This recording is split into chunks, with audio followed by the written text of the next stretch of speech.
With only 19% tend quality, the Necroa arcovirus stays one step ahead of Scorpion's immunity gain. And I won't lie, this made me panic at least to the point of injecting this mysterious cell injector that we scavenged into Scorpion. Maybe it'll help, maybe it'll die, I don't know. He's already dead at this point anyway. Thankfully, the cell injector actually increases Scorpion's blood filtration and healing factor, so now all he has to do is rest and achieve immunity before the infection claims him.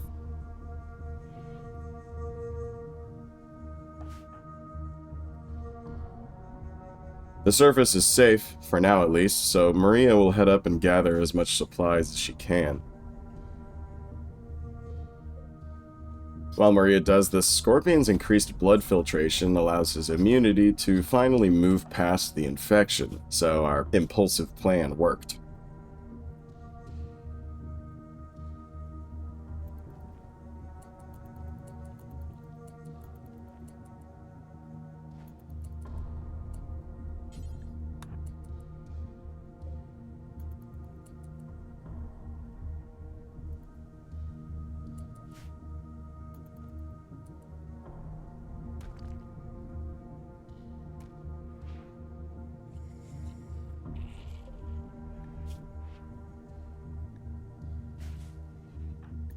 While Maria... Oh god. It's back. What is that fucking thing? Later that past midnight, Maria investigates an ancient logistics terminal within the bunker. This terminal seems to have access to some ancient Amazon warehouse inventory deep underground, which we can only access by trading with this terminal. And there's some pretty good stuff down there, including intel maps containing the locations of more underground bunkers like this one, which is an exciting future prospect to be certain. Unfortunately, we're broke as hell at the moment, but thankfully the logistics terminal accepts all sorts of random useless scrap that we found. After tending to himself with proper industrial medicine, I think it's safe to say Scorpion will, in fact, make a swift recovery from Necroa. He got extremely lucky this time, but I seriously doubt this kind of luck sticks around. The next morning, a death pall settles over our territory. The same infectious microscopic robots that caused Necroa have blanketed the land, causing corpses to spontaneously rise as shamblers until it wears off. I should note that the fog itself isn't infectious to the living. It's an infection that only affects corpses. Huh, I never thought about that.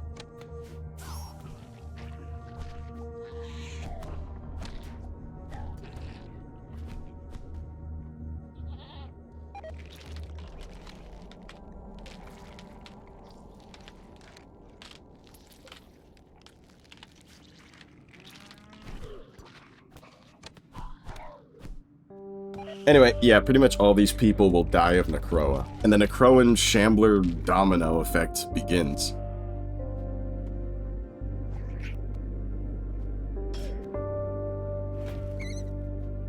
For every life taken, wildlife included, the anomaly claims another rank.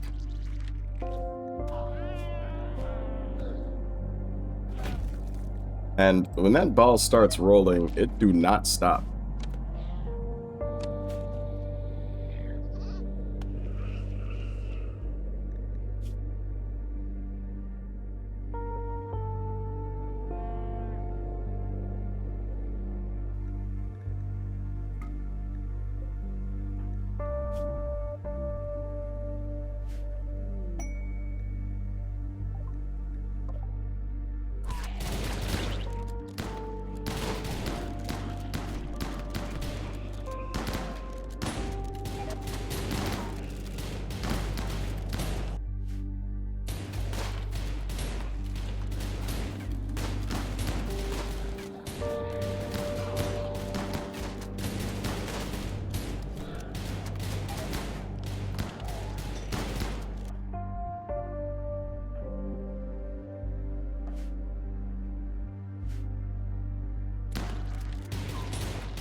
Also, rather alarmingly, these traders entering our territory were carrying 10 mortar shells containing nothing but malaria, and now those tanks are just sat outside waiting to catch a stray bullet.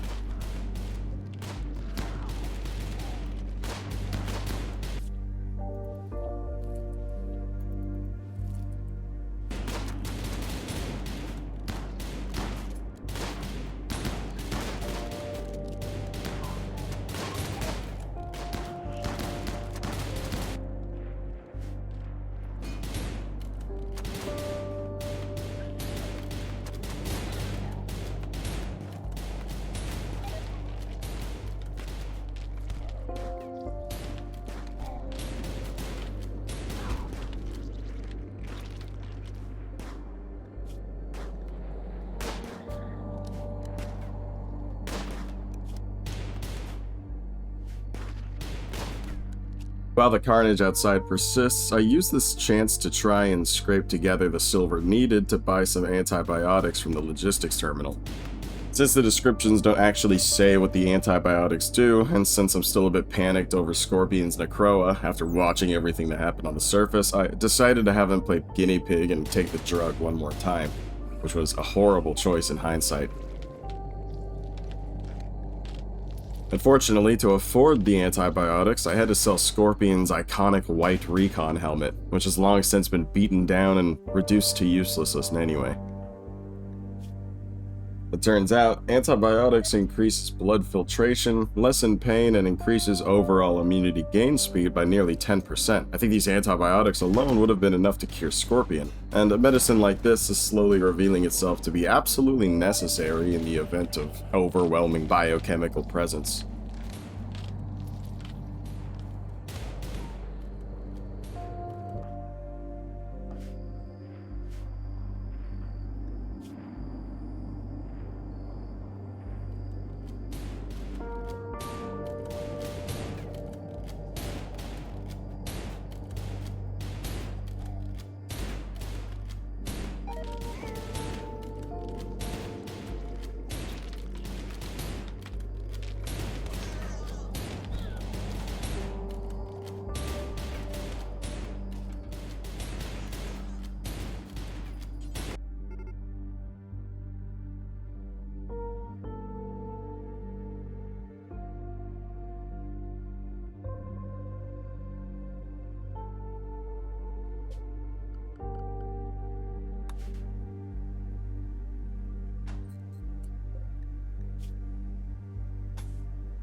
At last, Scorpion has reached immunity and survived this round of necroan infection.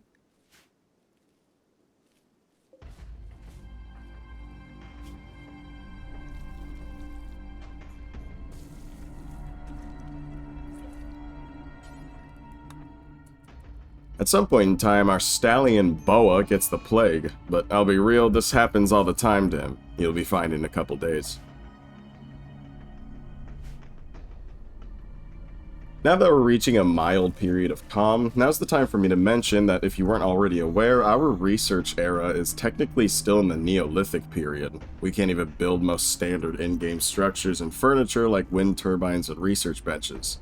The stove and other crafting stations we possess, like the research bench, were all scavenged from other ruins. And I know that it's cruel that I'm still choosing to leave that paralyzed, crash-landed colonist behind, but I'll be real, the last thing we need is a paralyzed mouth to feed. My only regret is not putting her out of her misery sooner. There will be a time where we welcome more people to our ranks and subject them to living in actual hell, but now is not that time. The night following Scorpion's immunity is made interesting after a pack of arrow fleets migrate into our territory. Arrow fleets are essentially a mix between a land jellyfish and a gas-propelled balloon, meaning they have a tendency to combust upon death. This entire forest might go up in flames upon their inevitable inevitable death by way of shamblers, but I don't think that's a bad thing. Fire cleanses the dead, and malaria warheads.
And what do you know? There's that inevitable forest fire.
Scorpion and Maria, all the while, have been settling into their new sanctuary, while the carnage persists outside. All we have to do is finish researching culture, thus allowing us to develop our own ideology, thus allowing us to transition into the tribal research era.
Finally, about 5 days after Scorpion's immunity, the shambler that infected him in the lower bunker has collapsed. We'll enter in due time.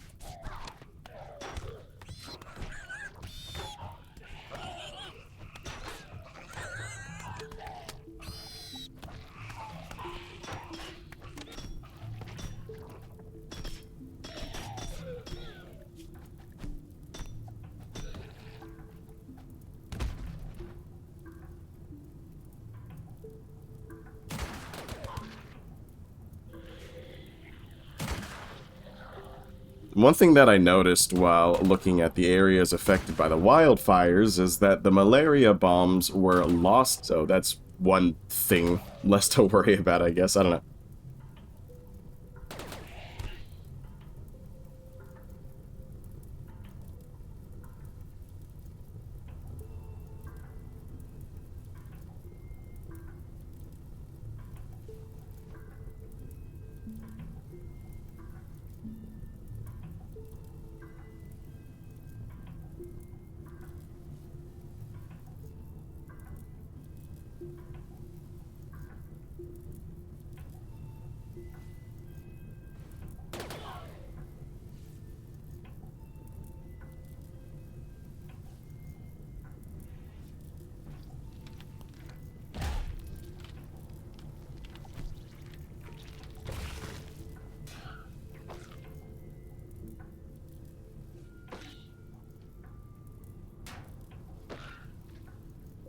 One of the survivors of a trading caravan takes shelter in our walls, so I have Maria maintain reinforcements from the pursuing shamblers.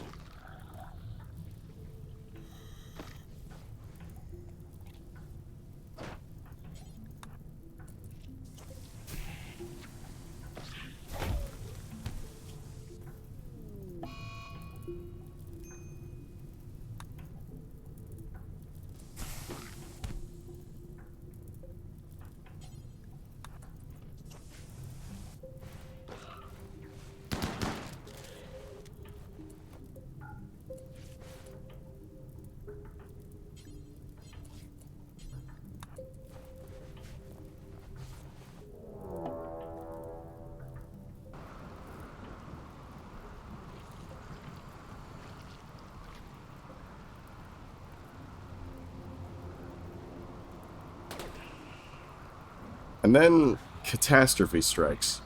I didn't notice Maria was finished with her work, so she idles her way to the surface just moments after this cow here lets the shamblers in. And watch closely now as I'm trying to dismiss this, like, Roman legionary type from being a visitor to my colony. Maria, for reasons only known by God Jesus himself, wanders right up to the last remaining shambler within our walls.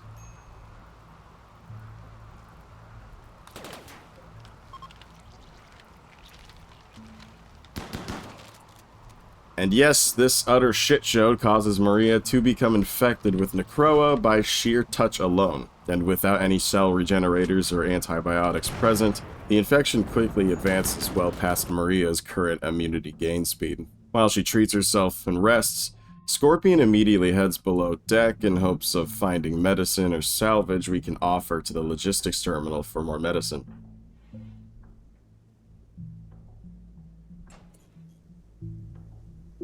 This level seems to be a series of maintenance tunnels that was once inhabited by the living. Now only corpses and the lethal rot gas they produce surrounding them remains. And while there is some decent loot hidden away down here, we fail to find any medicine, so we keep looting.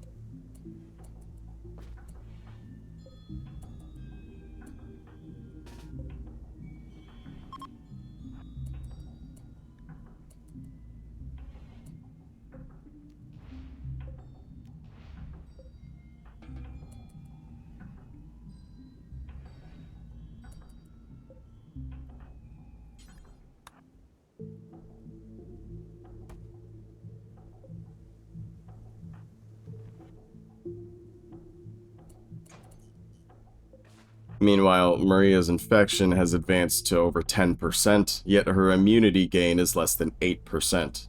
The situation is getting dire, to say the least.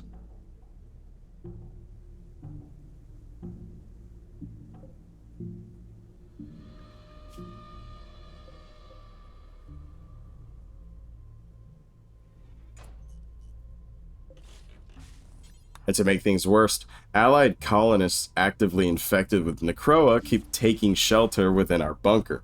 I'm sure you can figure out what kind of problems that might cause.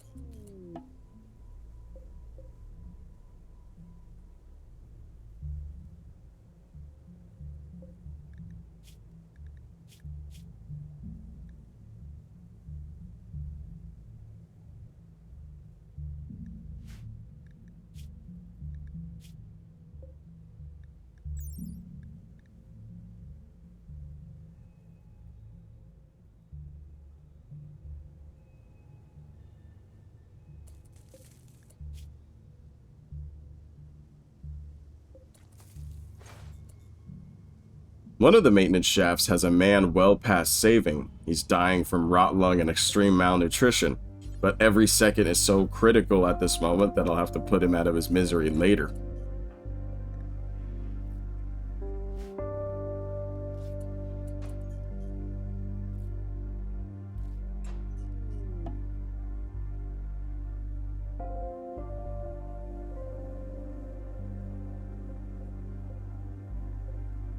Another room contains a lone, healthy Helixian, a type of foul xenohuman slug person made to survive off of rotting material like corpses, which is honestly a being that is extremely well suited for a scenario like ours.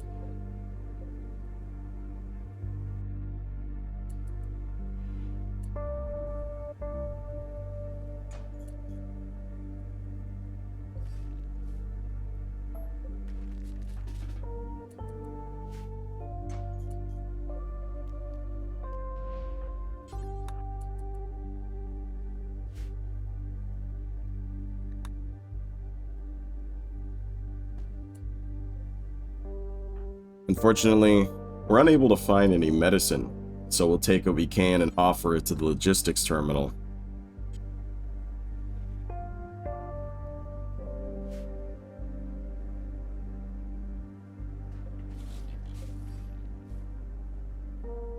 With only 22% tend quality, the necroa arcovirus stays one step ahead of Maria's immunity gain.